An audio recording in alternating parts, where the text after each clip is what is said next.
Hey everybody, my name is Ashton Nimdari. I am a professional mixed martial arts fighter out of Toronto, Ontario.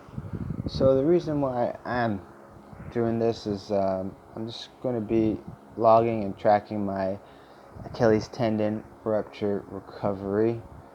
So a little bit of background on me before I kind of get into that.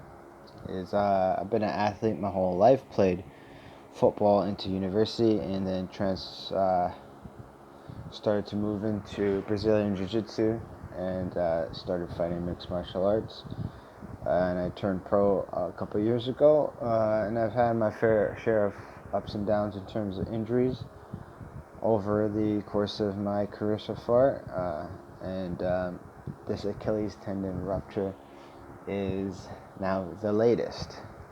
So the reason I'm going to be documenting everything is because a few weeks ago when I tore the Achilles and I went online to look, there wasn't very much in terms of out there in terms of recovering and any athletes in terms of professional athletes kind of documenting the recovery and what to expect for Achilles tendon rupture.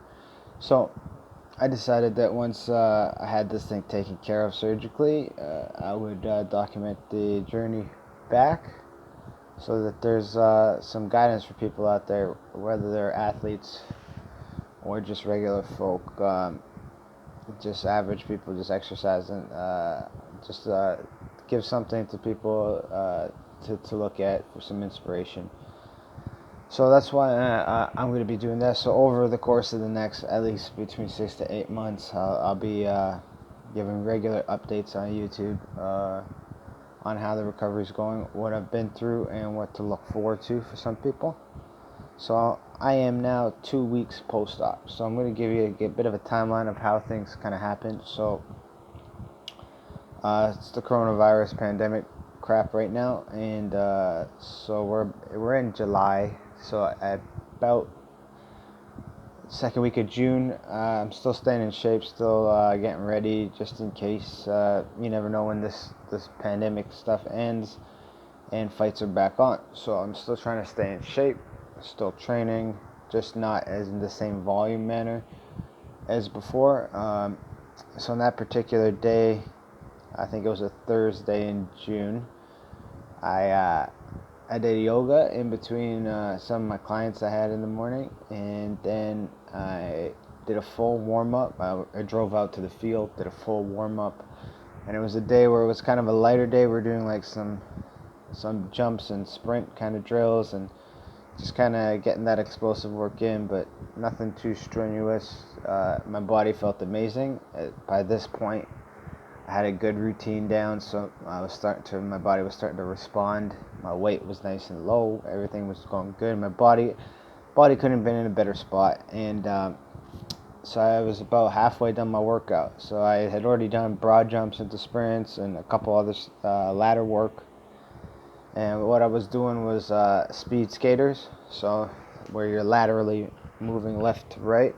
And off the last speed skater, I would break for a 10-yard sprint. So I'd already done, I was doing 8 sets of that. I've already done 7, so I'm on the 8th one.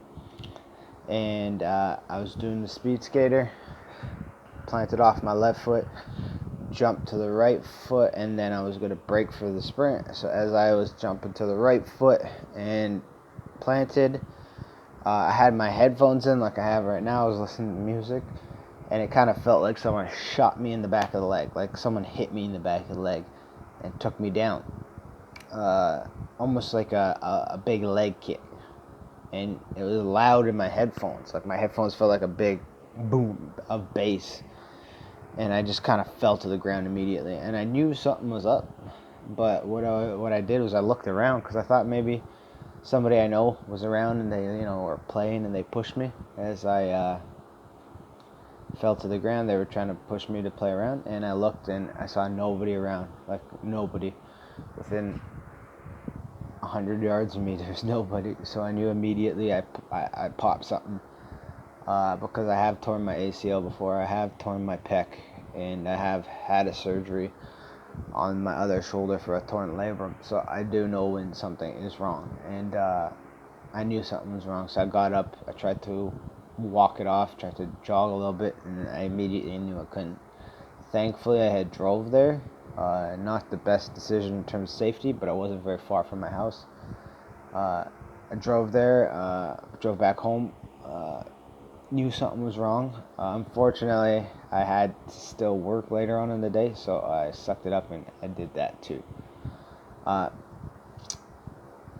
Because of the pandemic, it's hard to get to see doctors, so I went to a walk-in clinic and got a referral for a ultrasound. So I ended up going to do the ultrasound the very same day, and I reached out to my knee surgeon over Instagram, and he was I got a referral to see him from the walk-in clinic, and he was able to get me schedule an appointment for about a week and a half after I popped the Achilles.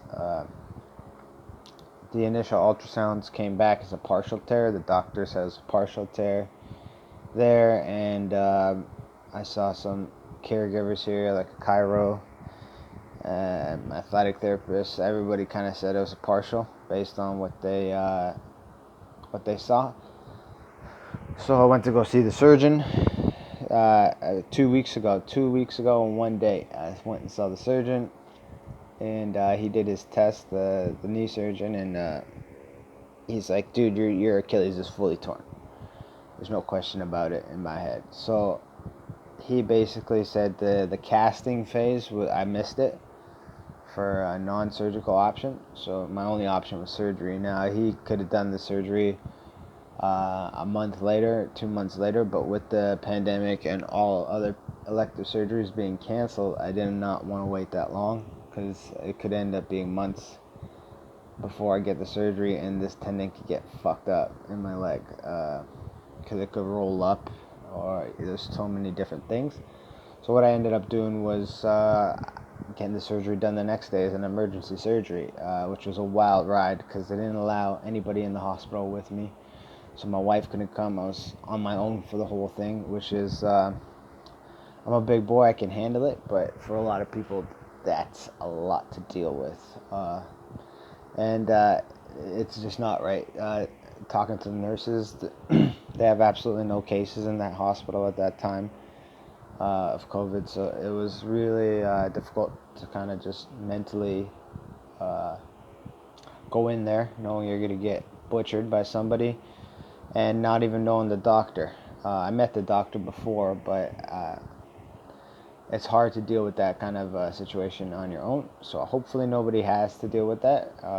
I know probably a lot of people have to deal with that during this pandemic, but I feel for you. It wasn't a very enjoyable experience. Normally you have people there to support you.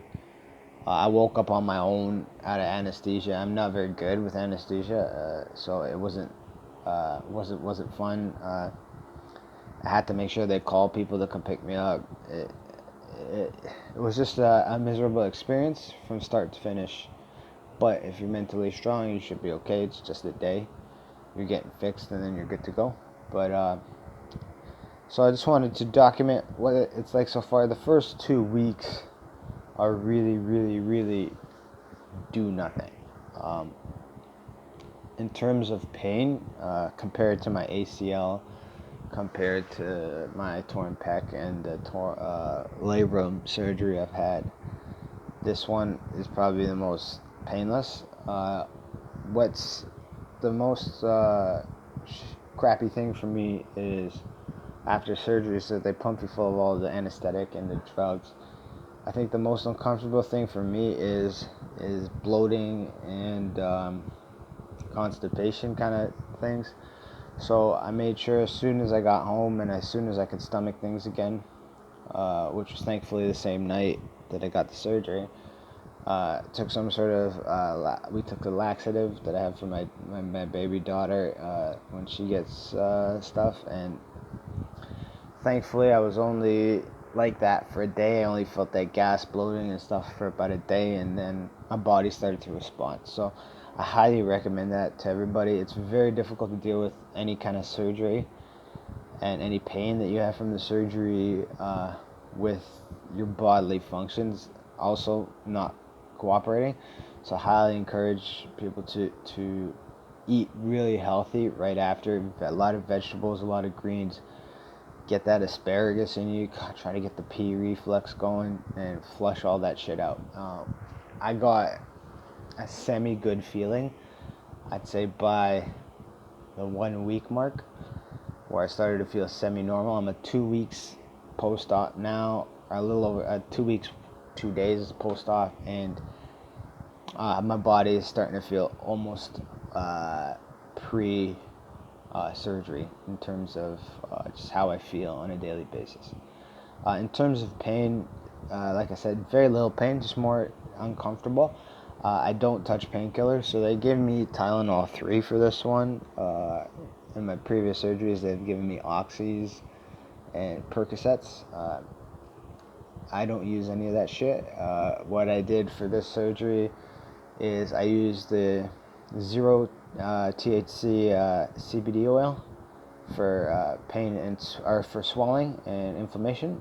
And before I go to bed, I take a 1-to-1 CBD, so it's actually pretty high in cannabis. And I don't take that much to get me plastered and high like people like to get high. I take enough, just a very little bit, to help me fall asleep and stay asleep. And it works really well for post-op.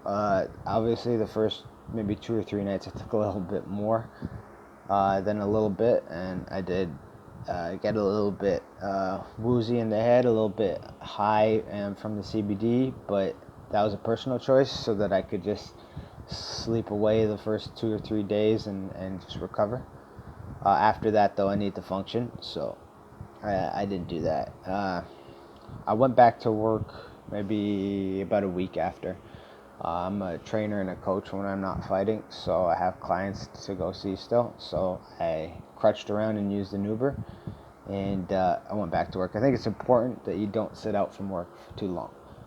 It depends on what you do, obviously. If you have a physically demanding job, like I have a physically demanding job in terms of fighting, but that's on hold right now. But if you do have a physically demanding job like construction or something, you might be a little bit screwed. But if you work in an office, I suggest you get back to work right away.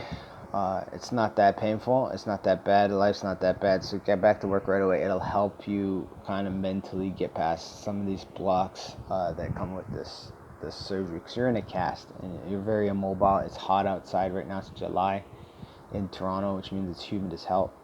So it's not fun being in the cast, but if you're able to work and interact with other people, it's almost like you're normal. That's probably the best thing for your mental state. So don't sit out of work too long. If you're in pain, I suggest CBD over anything, and eat healthy, relatively healthy. Eat a lot less than you normally do, because you're gonna be sitting around. I can already feel some of the weight gain, but it is what it is. I'm not going to stress out about it at this point because I'm non-weight bearing, so I can't do anything about it. So my first week post-op, I did only 2 days of exercise. I call it exercise and not training because I'm not really weight training for anything. I was just exercising just to feel good. For those of you who know how shitty the cast is at this point, 2 weeks in, the cast is not fun. So sweating in the cast is not fun either. So I have to put even though we have air conditioning, I gotta put all the fans we have in the house around me to keep me cool. I want to sweat, but I don't want to sweat in the cast because it just feels terrible.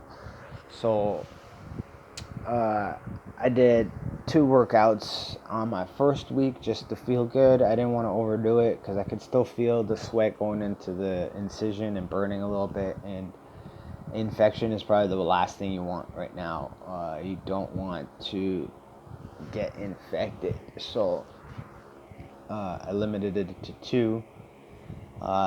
This past week, my second week, I'm going to do 4 workouts. I'm going to do 1 more today. I did 3 already. So I'm just building it back up slowly. I'm not stressing out about it. Previously, in my other surgeries, I stressed out about getting back to training and lifting and exercising. And this approach I'm taking is more of a chilled approach, just kind of letting my body heal. I know that I can get back into it anytime. I'm a professional, so I know that I can start training 6 days a week, 7 days a week, 2 days if I needed to. Right now, we don't need to do that.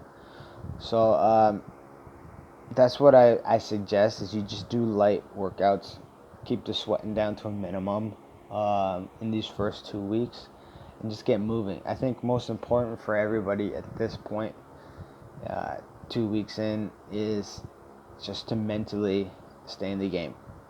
There's times where my leg feels claustrophobic in this cast, and I just want to tear it off of me, and I just want to go to the hospital and get this shit off of me.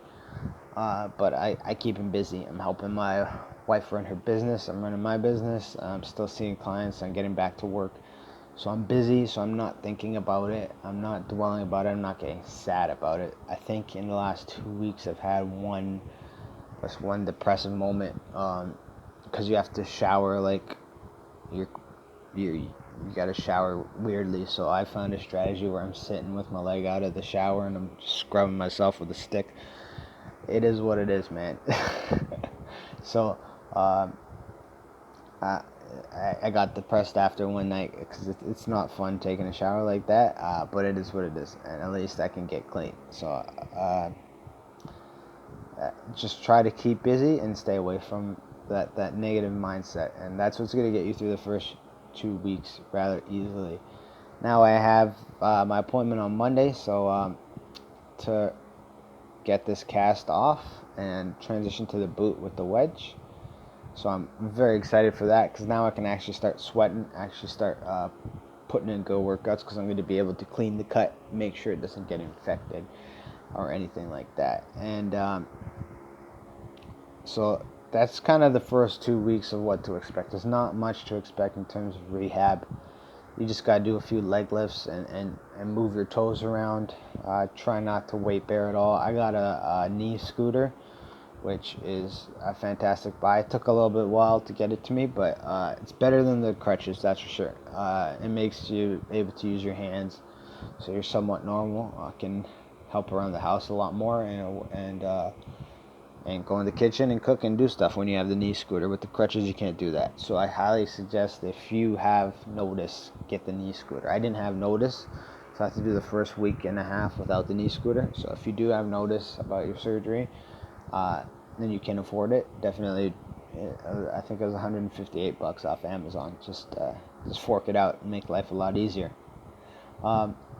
So now I'm heading into this last phase. I'm gonna wrap up this video right now, so I'm heading into, I would say, phase 2 of the first phase of the first giant recovery phase of this Achilles tendon.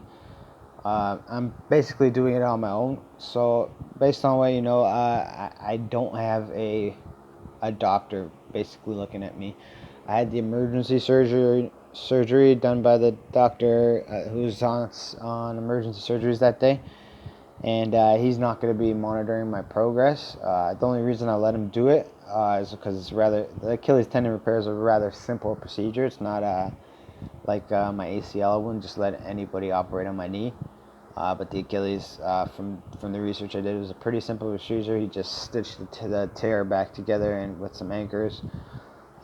So that's why I was very open to that option and getting it done, especially with the pandemic happening.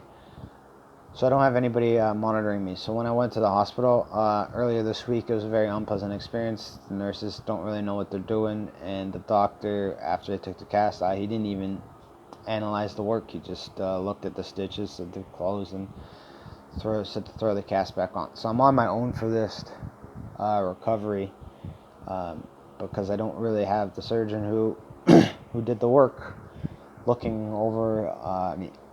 So that's why I'm documenting everything, because it's going to be an interesting ride back to professional sports. This is the first time I've had to do it on my own without real guidance. So I'm going to get back to professional fighting. No ifs, ands, or buts. I'm going to get back, and it's going to be an interesting road, and that's why I'm documenting this. So we're looking at getting the boot on next on Monday. Today's Saturday, so 2 days.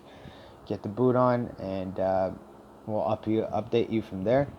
So to conclude everything, thanks for watching this first 2 weeks. It's a boring first 2 weeks. I'm telling you right now. Stay busy. Get your body back after the first week. So eat healthy, flush all that crap out of your body, and I would say at the 1 week mark, get back to work. Whatever it is you do, as long as it's not a physical job, get back to work. And if you can't get back to work, get busy with some other things. Play with your kids. Do a lot of stuff. Just take your mind off of the fact that you're very, very limited right now. There's not much you're doing in this cast. So, just hit the thing down. It's not much you're doing in that cast. So just be very, very aware that you can't do much, and just chill out for the next 2 weeks and stay busy, stay mentally healthy. That's the most important part. And get that knee scooter if you want to be able to mentally stay ready. Get that knee scooter. Okay. So that's it for me. I'm gonna wrap this up because I hit this camera stand down and now it won't stay up. So I will update you guys maybe again at the 4 week mark, once I get the boot and the wedges, and I'm starting to do some rehab at that point. So just want to conclude by stay strong. It's a long process, but I've been here before. So as long as you're mentally there, it's going to be easy. Stay tuned. Have a good day.